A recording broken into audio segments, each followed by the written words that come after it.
Russia ಹಾಗೂ Ukraine ನಡುವೆ ಯುದ್ಧ ಶುರುವಾಗಿ ಹೆಚ್ಚು ಕಡಿಮೆ 3 ವರ್ಷಗಳೇ ಕಳೆದಿವೆ. ಪಾಶ್ಚಾತ್ಯ ದೇಶಗಳು ಒಂದಲ್ಲ ಒಂದು ರೀತಿ ಉಕ್ರೇನ್ಗೆ ಇಷ್ಟು ವರ್ಷ ಸಹಾಯ ಮಾಡುತ್ತಲೇ ಇದ್ವು.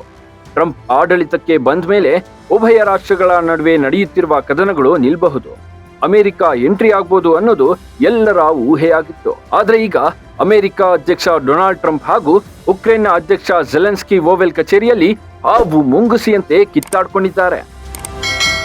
ರಷ್ಯಾದ ಜೊತೆ ಕದನ ವಿರಾಮ ಮಾಡುವಂತೆ ಅಮೆರಿಕ ಅಧ್ಯಕ್ಷ ಡೊನಾಲ್ಡ್ ಟ್ರಂಪ್ ವೋಲ್ಡಿಮಿರ್ ಝೆಲೆನ್ಸ್ಕಿಗೆ ಸಲಹೆ ನೀಡಿದ್ರು. ಆದ್ರೆ ಈ ಡೀಲ್ಗೆ ಉಕ್ರೇನ್ನ ಅಧ್ಯಕ್ಷ ಒಪ್ಪಿಗೆ ನೀಡಿಲ್ಲ. ಇದೇ ವಿಚಾರವಾಗಿ ಉಭಯ ನಾಯಕರ ನಡುವೆ ಮಾತಿನ ಸಮರವೇ ಏರ್ಪಟ್ಟಿದೆ. ಅಮೆರಿಕ ಉಪಾಧ್ಯಕ್ಷನ ಸಲಹೆಯನ್ನ ಝೆಲೆನ್ಸ್ಕಿ ಲೇವಡಿ ಮಾಡಿದ್ರು. ಈ ಸಂದರ್ಭದಲ್ಲಿ ಮಧ್ಯ ಪ್ರವೇಶಿಸಿದ ಡೊನಾಲ್ಡ್ ಟ್ರಂಪ್ ಝೆಲೆನ್ಸ್ಕಿಗೆ ಖಡಕ್ ವಾರ್ನಿಂಗ್ ನೀಡಿದ್ದಾರೆ. ಯಾವುದಕ್ಕೂ ಬಗ್ಗದ ಉಕ್ರೇನ್ ಅಧ್ಯಕ್ಷನ ನಡೆಯಿಂದ ನಾವು ನಮ್ಮ ಬೆಂಬಲವನ್ನ ವಾಪಸ್ ಪಡೆಯೋದಾಗಿ ಟ್ರಂಪ್ ವಾರ್ನಿಂಗ್ ಮಾಡಿದ್ದಾರೆ. ಉಕ್ರೇನ್ ಅಧ್ಯಕ್ಷರ ಜೊತೆ ಮಾತನಾಡಿದ ಡೊನಾಲ್ಡ್ ಟ್ರಂಪ್ ತುಂಬಾ ಸರಳವಾಗಿ ತಿಳಿಸಿ ಹೇಳಿದ್ದಾರೆ, ನಿಮ್ಮ ಪರಿಸ್ಥಿತಿ ಸದ್ಯ ಸರಿಯಿಲ್ಲ, ತುಂಬಾ ಕೆಟ್ಟ ಪರಿಸ್ಥಿತಿಯಲ್ಲಿ ಉಕ್ರೇನ್ ಇದೆ. ನಿಮಗೆ ಈಗ ಬೇರೆ ಆಯ್ಕೆಗಳಿಲ್ಲ. ನೀವು ಕೋಟ್ಯಾಂತರ ಜೀವಗಳ ಜೊತೆ ಜೂಜಾಡುತ್ತಿದ್ದೀರಿ. ಅಷ್ಟು ಮಾತ್ರವಲ್ಲ, ನೀವು 3ನೇ ಮಹಾಯುದ್ಧದೊಂದಿಗೆ ಜೂಜಿಗೆ ಇಳಿದಿದ್ದೀರಿ. ನಿಮ್ಮ ಹೇಳಿಕೆಗಳು ತುಂಬಾ ಅಗೌರವದಿಂದ ಕೂಡಿವೆ ಅಂತ ಕ್ಲಾಸ್ ತೆಗೆದುಕೊಂಡಿದ್ದಾರೆ. ಅಲ್ಲದೆ ಅಮೆರಿಕ ಅಧ್ಯಕ್ಷ ಟ್ರಂಪ್ ಅವರ ನಡೆ ಬಗ್ಗೆ ಸೋಷಿಯಲ್ ಮೀಡಿಯಾದಲ್ಲಿ ಜನರು ಹೊಗಳಿದ್ದಾರೆ. ಇಂತಹದ್ದೊಂದು ದ್ವಿಪಕ್ಷೀಯ ಮಾತುಕತೆ ಈ ಹಿಂದೆ ಎಂದೂ ಕಂಡು ಬಂದಿಲ್ಲ.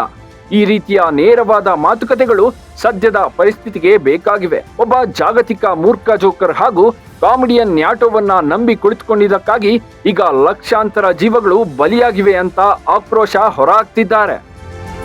ಇನ್ನು ಸಾಂಪ್ರದಾಯಿಕ ದ್ವಿಪಕ್ಷೀಯ ಮಾತುಕತೆಗಳು ಜಗತ್ತಿನ ಯಾವ ಸಮಸ್ಯೆಯನ್ನು ಇತಿಹಾಸದಲ್ಲಿ ಬಗೆಹರಿಸಲು ಸಾಧ್ಯವಾಗಿಲ್ಲ.